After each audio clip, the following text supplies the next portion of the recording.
Hi hello and welcome back to try it out with Meera Nair. ഒരാഴ്ചയ്ക്ക് ശേഷം ഞാൻ വീണ്ടും വന്നിരിക്കുകയാണ്. എല്ലാവർക്കും സുഖമാണെന്ന് വിശ്വസിക്കുന്നു. ഇന്ന് ഞാൻ വീണ്ടും ഒരു കുക്കിംഗ് റെസിപ്പിയുമായിട്ടാണ് വന്നിരിക്കുന്നത്. അതിനായിട്ട് ഞങ്ങളുടെ തോട്ടത്തിലെ തന്നെ, തോട്ടം എന്ന് പറഞ്ഞാൽ വലുതായിട്ടൊന്നുമില്ല, ടെറസിലുള്ള 2 ചെടിച്ചട്ടികളിലായിട്ട് വളർത്തുന്ന ഒരു കറിവേപ്പിലയും ഒരു നാരങ്ങയും പറിച്ചെടുക്കുകയാണ്. അപ്പോൾ നിങ്ങൾ വിചാരിക്കുന്നുണ്ടായിരിക്കും ഞാൻ എന്തായി ഉണ്ടാക്കാൻ പോകുന്നതെന്ന്. വളരെ ഹെൽത്തിയും ടേസ്റ്റിയും ഒക്കെയായ ഒരു മഹാരാഷ്ട്രിയൻ ബ്രേക്ക്ഫാസ്റ്റ് റെസിപ്പിയാണ് ഞാനിന്നിവിടെ ഉണ്ടാക്കുന്നത്. അപ്പോൾ ഞാൻ പറഞ്ഞിട്ടില്ലല്ലോ ഇതുവരെ, ഞാൻ മഹാരാഷ്ട്രയിലാണ് താമസം. എനിക്ക് ഏറ്റവും ഇഷ്ടപ്പെട്ട ഒരു മഹാരാഷ്ട്രിയൻ റെസിപ്പി കൂടിയാണ് ഞാനിന്ന് നിങ്ങൾക്കായി ഷെയർ ചെയ്യുന്നത്. റെസിപ്പി കാണിക്കുന്നതിന് മുമ്പായി എല്ലാവരോടും ഒരു അഭ്യർത്ഥന, എൻ്റെ ഈ ചാനൽ ഇതുവരെ സബ്സ്ക്രൈബ് ചെയ്തിട്ടില്ലെങ്കിൽ please do subscribe and watch the video now. അപ്പോൾ ഞാൻ ഇന്നുണ്ടാക്കുന്ന റെസിപ്പിയാണ് കാന്താ പോഹെ. മറാഠിയിൽ കാന്ത എന്നാൽ സവാള എന്നാണ് അർത്ഥം, പോഹ എന്നാൽ അവലെന്നും. അപ്പോൾ ഏകദേശം എല്ലാവർക്കും മനസ്സിലായി കാണുമല്ലോ, സവാളയും അവലും ഉപയോഗിച്ചിട്ടുണ്ടാക്കുന്ന ഒരു ബ്രേക്ക്ഫാസ്റ്റ് റെസിപ്പിയാണിത്. നമുക്ക് കാണാം. ആവശ്യമായ സാധനങ്ങൾ: ചെറുതായി കൊത്തിയരിഞ്ഞ സവാള, പിന്നെ വെളുത്ത അവൽ നല്ലപോലെ കഴുകി വെള്ളം തോരാനായി മാറ്റി വയ്ക്കുക. പിന്നെ ശ്രദ്ധിക്കുക, നല്ല കട്ടിയുള്ള വെളുത്ത അവൽ വേണം എടുക്കാൻ. ചുവന്ന അവൽ എടുക്കാൻ പാടില്ല, തീരെ നൈസായ അവലും എടുക്കാൻ പാടില്ല, കാരണം നനയുമ്പോഴേക്കും അത് കുഴഞ്ഞു പോകും. ചെറുതായി അരിഞ്ഞ പച്ചമുളക് എരിവിനനുസരിച്ച് ആവശ്യത്തിനെടുക്കാം. നല്ല ഫ്രഷ് മല്ലിയില ചെറുതായി കൊത്തിയരിഞ്ഞത്. പച്ചക്കപ്പലണ്ടി ഞാൻ എടുത്തിട്ടുണ്ട്, അത് റോസ്റ്റ് ചെയ്തിടാനാണ്, അത് കംപ്ലീറ്റ്ലി ഓപ്ഷണലാണ്. പിന്നെ കടുക് വറക്കാനായി ആവശ്യത്തിന് ജീരകവും കടുകും, മഞ്ഞൾപ്പൊടി, ഉപ്പ്, കറിവേപ്പില, പിന്നെ ഒരു ചെറുനാരങ്ങ. പാത്രം അടുപ്പത്ത് വെച്ച് ആദ്യം കപ്പലണ്ടി ഒന്ന് റോസ്റ്റ് ചെയ്തെടുക്കാം.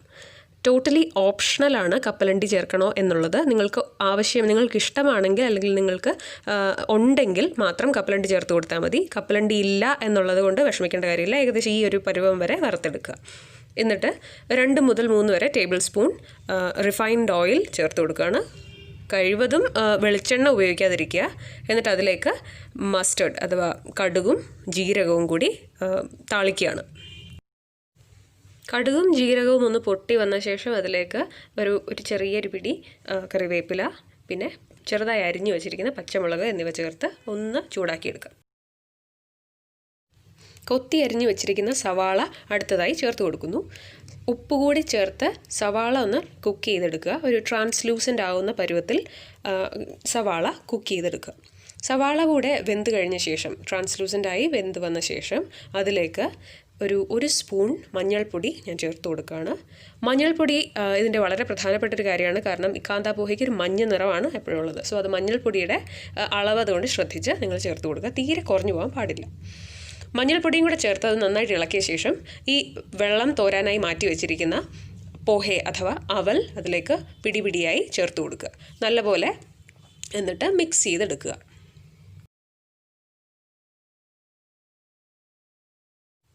അത് നല്ലപോലെ ഒന്ന് മിക്സ് ചെയ്ത ശേഷം ഇതിലേക്ക് ഒരു ചെറുനാരങ്ങയുടെ നീര് ഞാൻ ഒഴിച്ചു കൊടുക്കുകയാണ്. നിങ്ങൾക്ക് പുളിയുടെ അളവനുസരിച്ച്, ഒരുപാട് പുളി വേണ്ട, തീരെ പുളി ഇല്ലാതിരിക്കുന്നതും ഭംഗിയല്ല. അതുകൊണ്ട് ആവശ്യത്തിന് ചെറുനാരങ്ങയുടെ നീരും പിന്നെ കൊത്തി അരിഞ്ഞു വെച്ചിരിക്കുന്ന മല്ലിയിലയും കൂടെ ചേർത്ത് കൊടുക്കുകയാണ്. വേണമെങ്കിൽ നിങ്ങൾക്ക് തേങ്ങ തിരുമ്മിയത് കൂടെ ഇതിനോടൊപ്പം ചേർത്ത് ഉപയോഗിക്കാവുന്നതാണ്. അത് പക്ഷേ കംപ്ലീറ്റ്ലി ഓപ്ഷണലാണ്. പക്ഷേ മല്ലിയില തീർച്ചയായിട്ടും ചേർത്തിരിക്കണം.